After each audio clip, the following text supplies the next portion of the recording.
1 घंटे बाद हुआन लियुई ने यार्ड में लटके कपड़ों को देखा। वो गहरे विचार में आ गई। वो बहुत मजबूत है। इस दर से क्या मैं सचमुच उसे 200 वर्षों में हरा सकता हूँ? एक लंबी चुप्पी के बाद उसकी आंखें फिर से गंभीर हो गईं। नहीं, मैं एक प्रेत बिल्ली हूँ। एक राजसी ड्रैगन क्लास स्टार जानवर को ऐसे ही कैसे हराया जा सकता है? वो रसोई में गई और बिस्कुट का एक खुला डिब्बा लेकर बोली, अगर मुझे ठीक से याद है तो ये बिस्कुट बहुत पहले सुपरमार्केट की बड़ी बिक्री से थे। ये जियो इसे खरीदने के लिए उत्सुक थी, लेकिन उसने अभी तक इसे नहीं खाया है। बहुत जल्द उसके मुंह के कोने मुड़ गए और उसने एक दुष्ट मुस्कान दी। आइए देखें कि अगर मैं आपके लिए कुछ विशेष मसाला मिलाता हूं तो आपको यह कैसा लगता है। हुआन लियुई ने बिस्कुट को फोड़कर उसे सूंघा। कितना सुगंधित! उस बदबूदार ये जियो के पास वास्तव में एक मुंह है जो केवल खाना जानता है। वो केवल दिन भर स्वादिष्ट खाना खाना ही जानता है। अगले दिन हुआन लियुई अपनी नींद से जाग गई। ये जियो नाश्ता कर रही थी। हुआन लियुई की आंखें चमक उठीं। ये जियो का आज का नाश्ता बिस्कुट और दूध था। बिस्किट उसी डिब्बे में से थे जिसे उसने कल रात भरा था। ये जियो, आपके दिन की शुरुआत काफी अच्छी हुई है। हा हा हा हा, मैंने आपके लिए विशेष रूप से बिस्किट कैसे बनाए हैं? क्या उनका स्वाद बहुत अच्छा नहीं है? उसने थोड़ी सी धुन बजाई और ये जियो के पास वाली सीट पर बैठ गई। मास्टर, क्या बिस्कुट स्वादिष्ट हैं? ये जियो ने सिर हिलाया और अपने सामने बिस्कुट के एक डिब्बे की ओर इशारा किया। जल्दी करो और नाश्ता कर लो। काम का लगभग समय हो गया है। ठीक है। हुआन लियुई ने अपना हाथ बढ़ाया और बिस्कुट का डिब्बा खोला। उसने एक बिस्किट उठाया और उसे निगल लिया। उसे खाने के बाद उसने अपने होठों को ऐसे चाटा जैसे उसे अभी और चाहिए। इस बिस्किट का स्वाद बहुत अच्छा है। हमें अगली बार और खरीदना चाहिए। अगली बार नहीं होगा। दुर्भाग्य से, क्यों? जो आप खा रहे हैं वे वेनिला स्वाद वाले हैं। अफसोस की बात है कि उन्हें बंद कर दिया गया है। कारखाना अब और उत्पादन नहीं करेगा। हुआन लियुई भ्रमित था। उसने अपना कोमल हाथ बढ़ाया और बक्सा उठा लिया। उलझन भरी नजरों से उसने कहा, क्या ये दोनों डिब्बे एक जैसे नहीं हैं? क्या कोई अंतर है? ये जियो ने उदासीन भाव से कहा। सुबह में मैंने देखा कि वेनिला के स्वाद वाले बिस्कुट का केवल एक डिब्बा बचा था। हम दोनों के लिए खाना काफी नहीं था, इसलिए मैं और खरीदने गया। हालांकि मैं वेनिला के स्वाद वाले बिस्कुट नहीं खरीद सका, इसलिए मैंने दूध के स्वाद वाले बिस्कुट खरीदे। इन दोनों फ्लेवर की पैकेजिंग एक जैसी है। हुआन लियुई का छोटा शरीर अचानक हिंसक रूप से कांपने लगा। आपके कहने का मतलब यह है कि मैंने जो बिस्किट खाया वह बिस्किट के डिब्बे से था जो कल घर पर रह गया था, और जो आपने खाया वो दूध के स्वाद वाले नए बिस्किट थे जो आपने आज सुबह खरीदे थे? ये जियो ने गंभीर भाव से सिर हिलाया। मैंने दूध के स्वाद वाले बिस्कुट खाए और आपके लिए केवल वेनिला स्वाद वाले बिस्कुट बचाए। क्या आपको छुआ नहीं गया है? ब्लार्ग!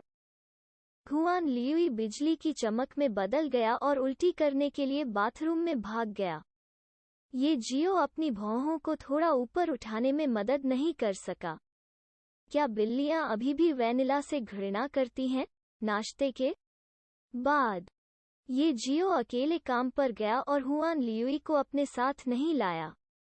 वो उल्टी के बाद शौचालय के कटोरे के किनारे पहले ही गिर चुकी थी। ये जियो ने उसे एक दिन की छुट्टी देने का फैसला किया ताकि वो एक अच्छा आराम कर सके। वो पुस्तकालय गया, घड़ी देखी और काम पर चला गया। उन्होंने सीखने के लिए एक उपचार साधना तकनीक की तलाश शुरू की। अब जब उन्हें प्रबंधक के रूप में पदोन्नत किया गया था, तो वे पूरी तीसरी मंजिल पर घूम सकते थे और किताबें पढ़ सकते थे। उसके पास अब पहले जैसे प्रतिबंध नहीं थे। कुछ ही समय बाद तीसरी मंजिल पर 4 प्रबंधकों में से एक, ओल्ड वांग कैंडी और लाल अंडे के बैग के साथ चला गया। वो मुस्कुराया और उन्हें अपने सहयोगियों को सौंप दिया। ओल्ड वांग के घर में एक खुशी का अवसर है। उसे अभी एक पोता मिला है। ये अच्छा है, तुम्हारा एक पोता भी है। फिर मुझे आज आपके 2 और अंडे खाने पड़ेंगे ताकि कुछ अच्छी किस्मत मिल सके। आगे बढ़ो। ये जियो, ये आपके हैं। ये जियो ने अंडे और कैंडी लेने के लिए अपनी किताब नीचे रख दी। आपका स्वागत है।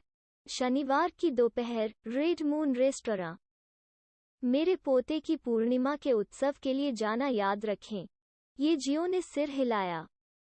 अपने हाथ में अंडों को देखकर उन्हें अचानक लगा कि वे बहुत भारी हैं। एक लाल अंडा 200 युआन के बिना नहीं खरीदा जा सकता। कितने चाय के अंडे खरीदने के लिए पर्याप्त होंगे? दूसरे मैनेजर, ओल्ड लियू ने ढेर सारी कैंडी और अंडे हथिया लिए। वो कंजूस होने के लिए प्रसिद्ध थे, लेकिन सुश्री वांग, जो मुखर थीं, उनकी मदद नहीं कर सकीं लेकिन उनका मजाक उड़ाया। ओल्ड लियू, देखो तुम कंजूस हो। आप कुछ अंडों के लिए बहुत लालची हैं। यह इसके लायक भी नहीं है। बूढ़ा लियू मोटी चमड़ी का था और उसे जरा भी परवाह नहीं थी। उसने मुस्कुराते हुए कहा, आप क्या जानते हैं? ये अंडा एक चूजे को पाल सकता है। अगर मैं एक अंडा खाता हूँ, तो यह चिकन खाने के बराबर है। यह सस्ता नहीं है। हो? सुश्री वांग ने तुरंत खंडन किया। अगर ऐसा है, तो क्या इसका मतलब यह नहीं है कि मैं हर दिन करोड़ों लोगों को खाता हूँ? दोनों की मनमुटाव ने कई साथियों को जोर जोर से हंसाया। पूरी तीसरी मंजिल खुशी से भर गई। पढ़ना जारी रखने से पहले ये जियो ने अंडा और कैंडी खा ली। उस सुबह की फसल खराब नहीं थी। यह भी संभव था कि उन्होंने पूर्व में उपचार साधना तकनीकों पर विशेष ध्यान नहीं दिया था। इसलिए पढ़ने के बाद उन्होंने 3 बुनियादी उपचार साधना तकनीकों को एकत्र किया था। इस तरह 2 बुनियादी उपचार साधना तकनीकों सहित, जिन्हें वो पहले से जानता था। उसके पास पहले से ही 5 बुनियादी उपचार साधना तकनीकें थीं। उन बुनियादी साधना तकनीकों के साथ ये जियो दिव्य आत्मा की स्वर्ण पुस्तक को पढ़ने और 1 दिन और 1 रात साधना करने के बाद उपचार कौशल के उच्च स्तर तक पहुंचने में कामयाब रहे। 5 बुनियादी उपचार साधना तकनीकों को प्राप्त करने के बाद ये जियो की रिकवरी की गति काफी अच्छी थी। इसका परीक्षण करने के लिए उसने अपने बाल काटने की कोशिश की। उपचार साधना तकनीक का उपयोग करने के बाद वो तुरंत अपने बालों की मूल लंबाई को ठीक कर सकता था। वो तब और भी अधिक शक्तिशाली कुछ करने की कोशिश करना चाहता था, जैसे कि अपनी खुद की उंगली काटकर यह देखने के लिए कि क्या वो जल्दी ठीक हो सकता है। हालांकि यह बहुत दर्दनाक होगा, इसलिए उन्होंने अंततः उस विचार को खारिज कर दिया। संयोग से उसने हुआन लियुई को बाहर एक मछली पकड़ते हुए देखा। विराम। हुआन लियुई मौके पर दंग रह गई और हैरान नजर से पूछा, क्या बात है मास्टर जी? वो मछली बहुत प्यारी थी। तुमने इसे क्यों खाया? क्या? यह थोड़ा ज्यादा था। तुम्हें अब सजा स्वीकार करनी होगी। बूम। अगले ही पल, एक विस्फोट के बाद हुआन लियुई को ये जियो के मुके से उड़ते हुए भेजा गया। मियाऊ। हुआन लियुई जोर से जमीन पर गिर पड़ी।